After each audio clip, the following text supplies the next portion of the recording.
ये बात है कुरान की, ये बात है हाथी वाले साल की।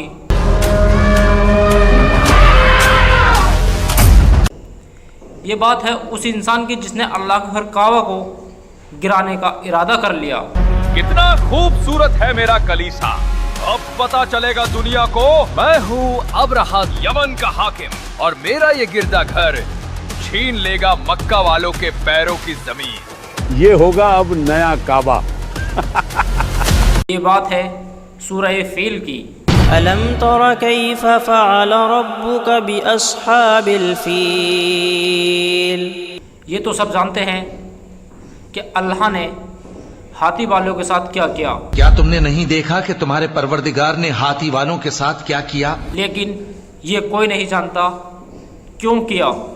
मुझे अच्छी तरह याद है, हाथी वाले साल ही अल्लाह के नबी की विलादत हुई थी।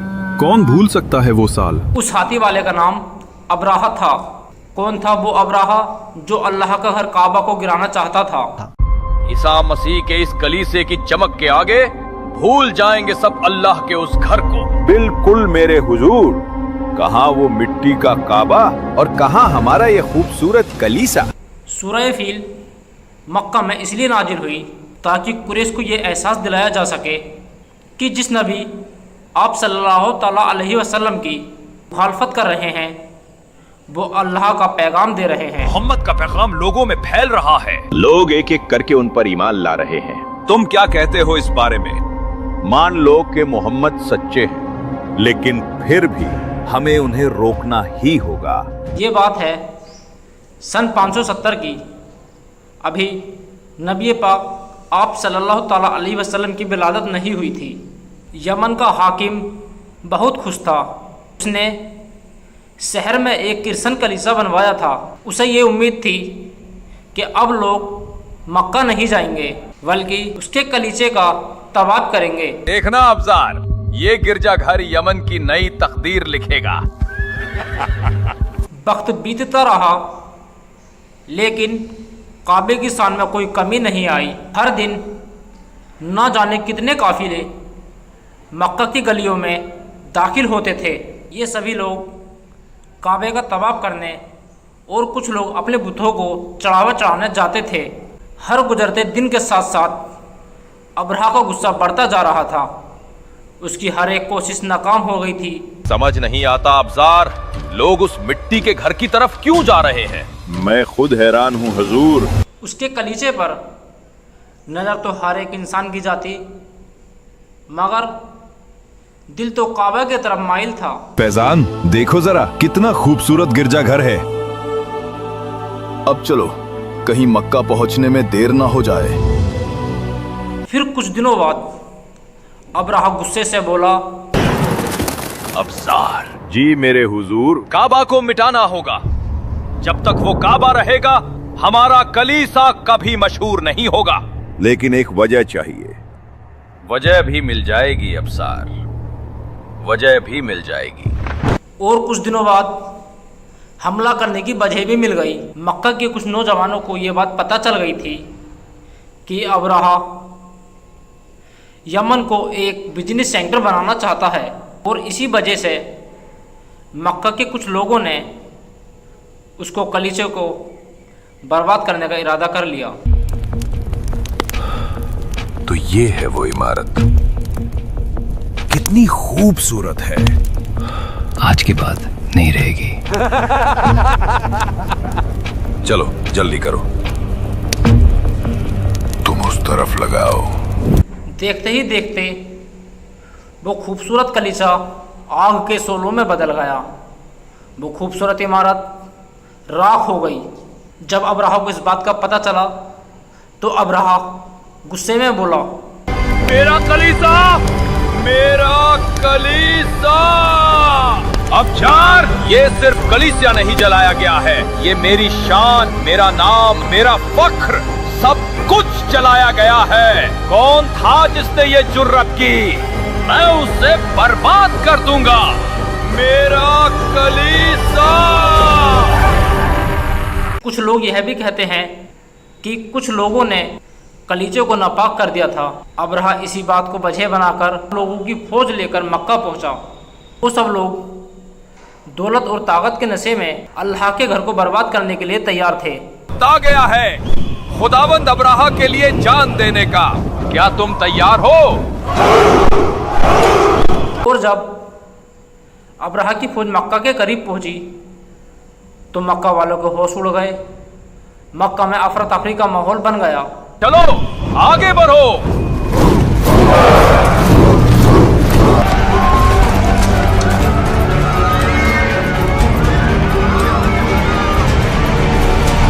उन सब में सबसे खतरनाक थे उनके हाथी। या अल्लाह! मक्का वाले इतनी बड़ी फौज देखकर अपना घर बार सब छोड़कर एक पहाड़ी की तरफ भाग गए।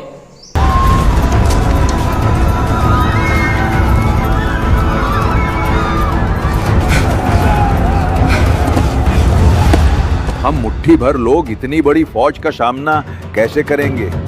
लेकिन काबा के सरदार आप सल्लल्लाहु ताला अलैहि वसल्लम के दादा अब्दुल मुत्तलिब ने हिम्मत नहीं हारी। उन्होंने फैसला किया वो खुद अब्राहा से बात करेंगे और फिर वो अब्राहा से बात करने पहुंचे। अब्राहा ने अब्दुल मुत्तलिब से कहा, अब्दुल मुत्तलिब, अगर काबा की भीख मांगने आए हो तो लौट जाओ। मैं उसे बर्बाद करके ही यहाँ से वापस जाऊंगा। अब्राहा की ये बात सुनकर अब्दुल मुत्तलिब ने अपना इरादा बदल लिया और कहा, मैं आपसे काबा की बात करने नहीं आया। मैं यहाँ अपने 200 ऊंट लेने आया हूँ जिन्हें आपके सिपाहियों ने कैद कर लिया है। अब्दुल मुत्तलिब की यह बात सुनकर अब्राहा हैरान हो गया और बोला, कमाल है, मांगे भी तो क्या ऊंट? क्या तुम काबा की सलामती नहीं चाहते? काबा का मालिक अल्लाह है, वो उसकी हिफाजत खुद करेगा। मैं ऊंटों का मालिक हूँ, उनकी हिफाजत मेरी जिम्मेदारी है, लिहाजा मेरे ऊंट मुझे दे दीजिए। अब्दुल मुत्तलिब की यह बात सुनकर अब्राहा ने उनके 200 ऊंट वापस कर दिए और बोला, सुबह मैं उस काबा को तोड़ दूंगा। बिल्कुल मेरे हुजूर। उसी दिन मक्का में अफरा तफरी का माहौल था। अब्दुल मुत्तलिब अल्लाह से दुआ मांग रहे थे, ऐ अल्लाह हमारी मदद कर, हमें इस मुसीबत से निकाल दे। खुदाया, इंसान अपने घर की हिफाजत करता है, तू भी अपने घर की हिफाजत फरमा, रहम कर। ये वो वक्त था जब पूरा मक्का अपने अपने बुतों को भूल गया था और सिर्फ एक ही रब से दुआ मांग रहे थे।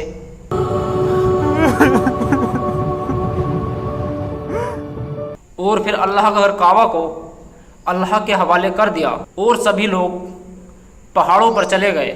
ओ मेरे अल्लाह, तेरा घर काबा तेरे हवाले।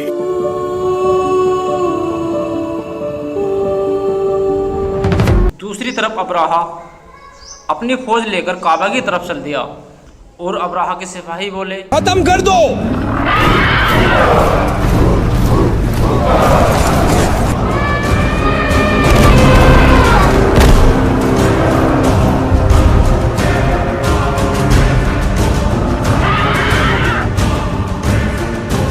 मक्का के सभी लोग पहाड़ से खड़े होकर देख रहे थे। उन अब्राहा के सिपाहियों ने मक्का में दहशत और खौफ का माहौल बना दिया था। जैसे अब्राहा के हाथी काबा के पास पहुंचे, उसमें से सबसे बड़ा हाथी महमूद ने आगे बढ़ने से मना कर दिया और वो वहीं ज़मीन पर बैठ गया।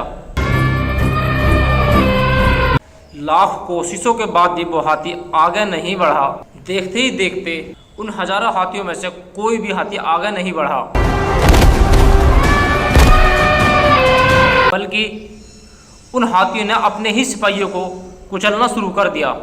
जब उन हाथियों को उल्टा चलाया जाता तो वो हाथी दौड़ने लगते थे।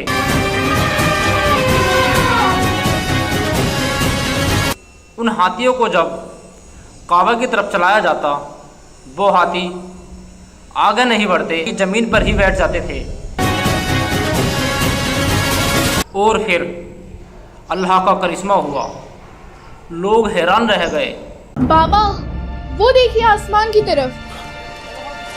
ये क्या मुसीबत है। सुभान अल्लाह। देखते ही देखते लाखों परिंदे काबा की हिफाजत के लिए आए। उन परिंदों ने अपने चोंच और पैरों में छोटे छोटे कंकड़ों को पकड़ रखा था।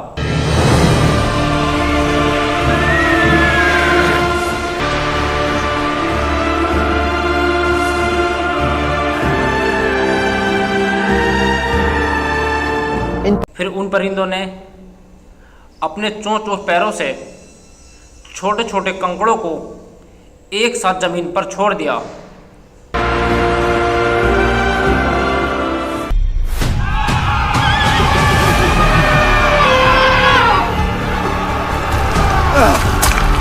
देखने में तो पत्थर छोटे थे, लेकिन गोली की तरह जिस्म को चीर रहे थे।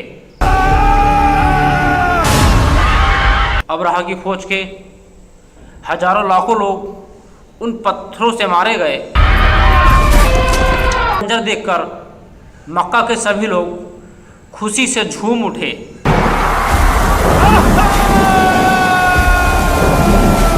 अब्राहा की सारी ताकत मिट्टी में मिल गई। अल्लाह ने अब्राहा की सारी फौज को मिट्टी में मिला दिया।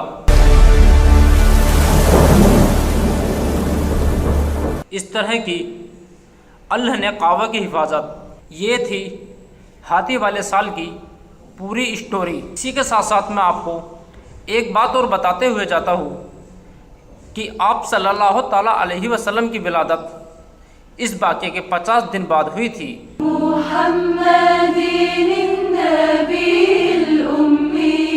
अगर आपको हमारी वीडियो अच्छी लगी हो तो आप हमारे YouTube चैनल को सब्सक्राइब, वीडियो को लाइक करना ना भूलें।